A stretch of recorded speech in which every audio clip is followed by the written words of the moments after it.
तो समय एक ऐसा आया कांग्रेस में जब हमारे स्वाभिमान को ठेक लग रही। आप गवाह इस बात के, लंबा इंतजार मैंने किया वादे पूरे का, लंबा इंतजार मैंने किया कि भाई हमारे स्वाभिमान को ठेक लगनी चाहिए। मैंने इस्तीफा दिया, मैंने कांग्रेस से इस्तीफा दिया, क्योंकि मैं समझता था अगर आज कुलदीप बिश्नोई झुक गया तो आदमपुर हल्के के हर कार्यकर्ता और वोटर का सर शर्म से झुक गया कि बड़ा कमजोर नेता हमने बना के यहाँ पे छोड़ दिया। और 26 साल से हम एक तरीके से वनवास काट रहे हैं। विकास तो हुआ है 26 साल के अंदर। 14 साल भजनलाल जी विधायक रहे, MP रहे, 12 साल से मैं और रेणुका आपकी सेवा करते रहे। लेकिन जो विकास की गति होनी चाहिए थी, जैसे चौधरी भजनलाल जी की सरकार में होती, वो गति तभी आ सकती थी जब हम सत्ता के अंदर आते हैं। इसकी मिसाल आपको देना चाहता हूं कि पिछले 2.5 साल में, जैसा मैंने कहा, 350 करोड़ रुपए के मैंने काम करवाए 2.5 साल में, और ज्वाइन करने के 2.5 महीने के अंदर ही 530 करोड़ रुपए काम शुरू हो गए। तो आप तुलना करके देखो कि विपक्ष में और पक्ष में आने के बाद कितना काम हुआ। तो ये हमारा बहुत सही फैसला रहा। हमने पहले हल्का थी, तब हमने BSP के साथ गठबंधन किया, आपने कहा कुलदीप ने गाड़ दिया, राज बड़े बड़े हैं बच्चा के कारण BSP ने छोड़ दिया, वो उठा जुड़वा दिया, रुपया दे, फिर बोले अभी कुलदीप को राजनीति करनी, मुझे झूठ कहीं करने की बात है। बच्चा मारो गठबंधन BJP आगे आए तो बोलो कमाल है, तो राज रोज छोड़ सके कोई। फिर के कारण वो बढ़िया लीडर है कुलदीप, समझदार लीडर है। फिर गठबंधन टूट गया तो बोलो कुलदीप को राजनीति करनी पड़ी, जरूरत करने की अलग ठीक। तो ये बात पर एक कहानी मुझे याद आ गई। एक बार एक राजस्थान के अंदर एक आदमी की गाड़ी खराब हो गई, कोई बिल्कुल सुल्तान रेगिस्तान में, और वो ढूंढता रहा जरा पैदल कोई घर मिल जाए, कोई जगह मिल जाए, कोई गाड़ी ठीक रहा, पेट्रोल अलग लगे। तो चलते चलते टिब्बा में जान दो बड़ी मुश्किल हो, जून का महीना, और एक छोटा सा मकान नजर आया तो उसने जाके नॉक करता रहा, बहुत देर तक खुले को नहीं। तो बोले कितना घटिया आदमी मेहमान आया, बड़ा कुंटे फोन कर लाए। तो फिर वो आदमी दरवाजा खोला, बोला माफी चाहूँ, मैं नहा रहा था तो माफी चाहता हूँ। तो मन में सोचा कि तो बढ़िया आदमी है, बड़े माफी मांगी हूँ, कोई रिश्तेदार थोड़ी हो, फिर वो बढ़िया आदमी है। फिर वो आदमी बोले कि आप गर्मी में आए हो तो आप बैठो पंखे के नीचे में, पानी लेके आता हूँ। तो बोलो जब कि तो बढ़िया आदमी, देखो पानी में पूछे मेहमान नहीं, बढ़िया आदमी कौन सके। तो वो आदमी अंदर गया, थोड़ा टाइम लग गया उन्हें, बोलो देखो पानी को बहाना मार पूछे ना, नहीं पिलावा पानी को, जैसे कि तो बढ़िया आदमी है। वो आदमी आए हो तो बोलो जी मैं माफी चाहूँ, टाइम लाके मैं थारा खातर सिकंजी बनावा हो। बोलो ये बड़ी आदमी। तो फिर सिकंजी पी तो सिकंजी ठीक की, तो बोलो कि ना पानी अच्छो कि तो घटिया आदमी है। तो वो आदमी हाथ में फाको तो बोलो चीनी मेरे हाथ में, मन खाको सारा शुगर ना हो तो मैं घाती को नहीं। बड़ी आदमी को देखो तो खेतों मेरा आगे या करो कि भाई जो सदरपुर तो नाम काटने में मशहूर है बहुत ज्यादा। अरे बेरो है कि बेटे आपको बताता हूँ कि पहले 93 से पहले यहाँ चंद्रमोहन जी हल्का देखा करते थे। तो 93 में पिताजी ने चंद्रमोहन जी को पंचकुला समझा दिया और मुझे आदमपुर समझाया। तो चंद्रमोहन जी चले गए के जगह किसी के पूछने भाई के बीमार है, कान मुकान भू गया, आगे भी गया है कान मुकान भू गया। तो वो आदमी द्वार को हाथ हो गई। तो वो आदमी का कोई रिस्पॉन्स नॉर्मल से है, क्योंकि मैं यहाँ तो बढ़िया तरह बात करे मारा हूँ, तो इनका रिस्पॉन्स कोई बहुत बढ़िया कौन नहीं है। तो द्वार को सोचो कि भाई पहचाने ना लो, द्वार को बोलो कि चंद्रमोहन जी भजना जी बेटा, बोलो कहा तो नाको फिर दो, तो मन बताओ मतलब तो नाम काट दे 2 मिनट, तो थोड़ा बच के रहना पड़ेगा, नाम ना काटे। तो मैं आपसे कह रहा था कि बहुत बढ़िया फैसला हमारा ये रहा कि हमने बेहतरीन पार्टी के अंदर हम शामिल हुए। और अब अभी हमें काम की बात सोचनी है, क्योंकि कई ये गांव सदरपुर ने हमेशा, पिताजी कहते थे भाई दुनिया पलट जाओ, सदरपुर गांव का ढोल खुला है तो कान फंड दबाया करो, एक तरफा ढोल पड़ा है। तो थोड़ा इनका दूसरा साथी कोई नाराज है बना हो, क्योंकि देखो जी अभी हमारा सोच सिर्फ विकास की होनी चाहिए। क्योंकि अभी जैसा मैंने कहा कि 350 और 580 लगभग 900 करोड़ रुपए काम हमारे 350 के हो गए, 580 अगले कुछ दिनों में शुरू हो जाएंगे, उन्हें पास तो हो रखे हैं। इसमें खाड़ों के काम है, बिजली के काम है, सड़कों के काम है, गलियों के काम है। आपकी अभी 29 करोड़ 32 लाख रुपए मैंने अभी अप्रूव कराए कुछ दिन पहले दुष्यंत से भी, जिसमें आदमपुर मंडी की सारी सड़कें, सारी गलियां, जवाहर नगर की, आदमपुर की और सदरपुर की, अपना ये मंडी से लेकर सदरपुर की तक की सड़क, ये भी उसके अंदर है 29 करोड़ रुपए। तो ये मेरा बिना के मनसा है, मैं तो सदरपुर में नाम काट दूंगा मेरा आपकी आदमी, तो ऑर्डर भी ला गया सारा।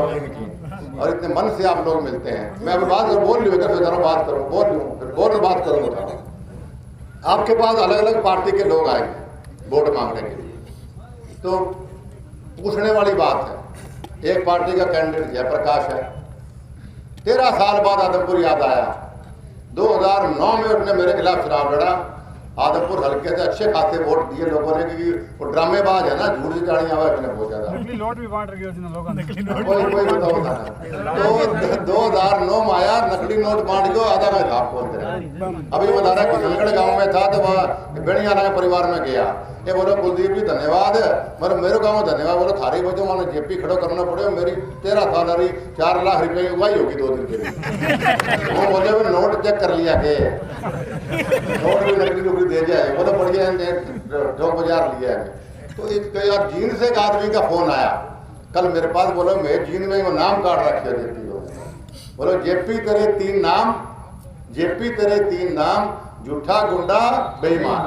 क्योंकि झूठा इसलिए लोग कहते हैं, उसमें लोग जाने हैं इन्हें, क्योंकि आदमपुर हल्के माने थे जानो कि हमारा परिवार है, सुख दुख का साथी है, कोई ऐब को नहीं, कोई गलत काम को करे, गुंडागर्दी को नहीं, कुछ नहीं। आप हमारे बारे में कुछ अच्छा कह सकते हो, तो आप घर के मेरा घर का थे, हमारे जो 5 पीढ़ियाँ घर का जींदा रहा है, तो वे नाम काट रखे। झूठा इसलिए बोलते हैं, झूठा फोन करा उठा के कोई आदमी जो बोले भाई मेरे तबादला डीसी ने करे, बड़ी डीसी करे, लाइसेंस को काम मेरे कोई फोन मिला है, कौन झूठा हाथ मार है और कान के लगा, बोले हाँ डीसी साहब बोल रहे हैं फलाने का, बोले कान में घंटी बाजे फोन की, अरे वो झूठा ही फोन कर रहे हैं।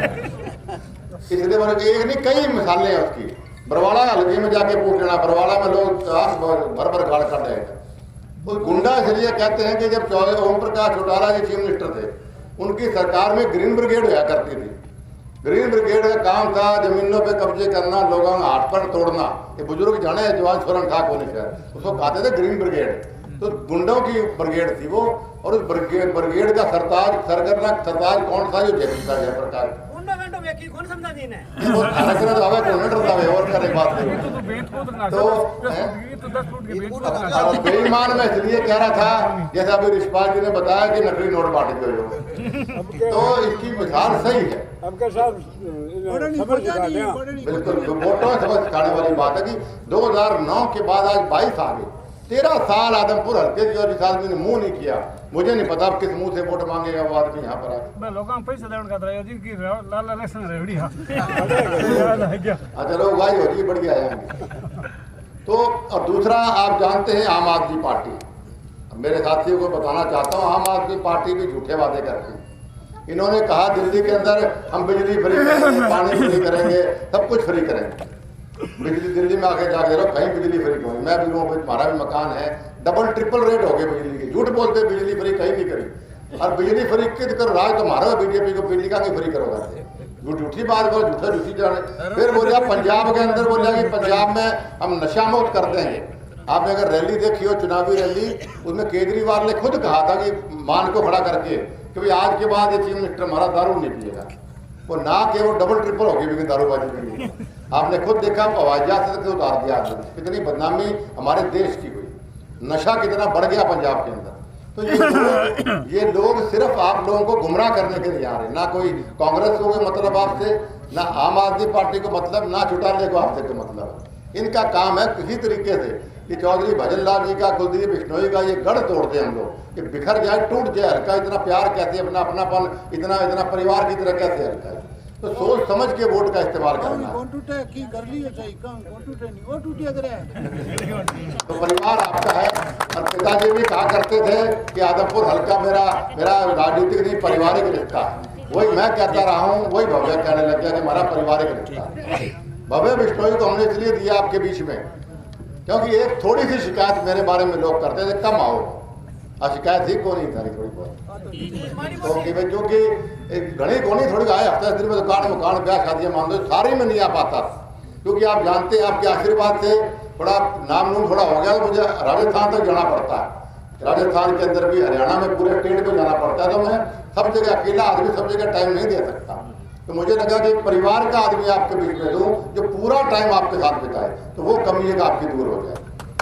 और सिर्फ ये नहीं कि भाई ये चौधरी भजन लाल जी का पोता है या कुलदीप बिश्नोई का बेटा, सर्वगुण संपन्न है। ये इतने, मैं 10th क्लास के अंदर पूरे 10th क्लास में टॉप करा, 12th क्लास में टॉप करा, स्कूल का हेड बॉय चुनाव लड़के जीत के बनाया स्कूल का। उसके बाद लंदन में जाके इसने ग्रेजुएशन करी, फिर ऑक्सफोर्ड यूनिवर्सिटी जाके इसने मास्टर्स करी पहली, फिर हार्वर्ड यूनिवर्सिटी में अमेरिका में जाके अभी सेकंड मास्टर्स कर रहा था। तो हिंद आपके लिए तो बड़े गर्व की बात है कि हिंदुस्तान के इतिहास का सबसे शिक्षित लड़का आपके हत्या की बड़ी बात है। अरे बड़ा विदेशी है, प्रणव है, 29 साल की उम्र है, 25 साल हिंदुस्तान में रहा है, 4 साल बाहर रहा है, तो विदेशी कम हो गया भाई, कुछ और बोलने के लिए नहीं। मैं एकलो ही बहुत हूं और बड़ी इंटरव्यू लड़ काट रखा है।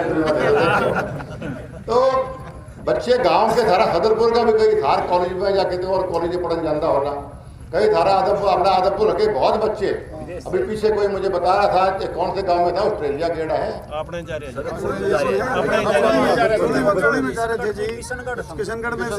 किशनगढ़ में या चूड़ी में कहीं मुझे बोला था कि मेरा छोरा ऑस्ट्रेलिया गेड़ा है। तो आपका बच्चा विदेशी हो गया क्या? फिर काम शिक्षा का इस्तेमाल यहाँ करें। पिताजी के नाम पे इन्होंने एक ऑर्गेनाइज फाउंडेशन बना रखी है, अजन ग्लोबल इम्पैक्ट फाउंडेशन। इसमें अभी कोविड के अंदर 60 लाख परिवारों को पूरे हिंदुस्तान में फ्री खाना और फ्री दवाइयाँ भावे ने बांटी थी पूरे हिंदुस्तान में फाउंडेशन में। उस फाउंडेशन में पर्यावरण को लेके, पर्यावरण ही है ना बेटे, पर्यावरण को लेके अगर एक बच्चा हर साल हम फ्री पढ़ाई विदेश में भेजते हैं पढ़ने के लिए, चौधरी भजन लाल जी का नाम बना रहे, तो इसकी सोच है कि भाई शिक्षा और पर्यावरण बड़े बिश्नोई समाज का हमारा मामला है। उसके और बहुत सी ऐसी संस्थाएं हैं पूरे विश्व में जिन संस्थाओं से जुड़ा हुआ है, तो सोच अच्छी है। और बिल्कुल चौधरी भजनलाल जी वाली क्वालिटी में इसलिए कहता हूँ कि मैं तो नाम बहुत कम याद रख पाता हूँ, मेरी बचपन से है ऐसा सिस्टम कि मेरे को नाम कम याद रहते हैं, शक्ल याद रखता हूँ जबरदस्त, लेकिन ये नाम नहीं बोलता पिता। मेरा चैलेंज है कि कोई एक एक कर मिल जाए, मेरे को नाम अगले करके बताई तरह यो नाम है काम को। और ना थकने वाली जो चौधरी भजनलाल जी के अंदर क्वालिटी थी कि रात की 12 बज जाओ हरी 5 बजे शुरू हो जाता, वो क्वालिटी ना थकने वाली थी। तो एक अच्छे, वरना मैं चौधरी भजनलाल जी से मैंने वादा किया था अपने पिताजी से कि अपने आप को बेचना पड़े, मैं आदमपुर हल्के की सेवा सारी उम्र करता रहूँगा। तो मैं थाना के गलत आदमी दे दूँगा कि अगर मेरे छोरे में कि है भवा तो वहाँ भी लड़बो करूँगा और मैं क्यों चीज़ें बेचूँगा। तो मैंने सोचा मेरे से बेहतरीन आदमी देता हूँ ताकि मैं थोड़ा फ्री रह के जो बड़ी गेम है वो मेरी खेलूँ, मैं यहाँ आपकी सेवा भव्य करता हूँ।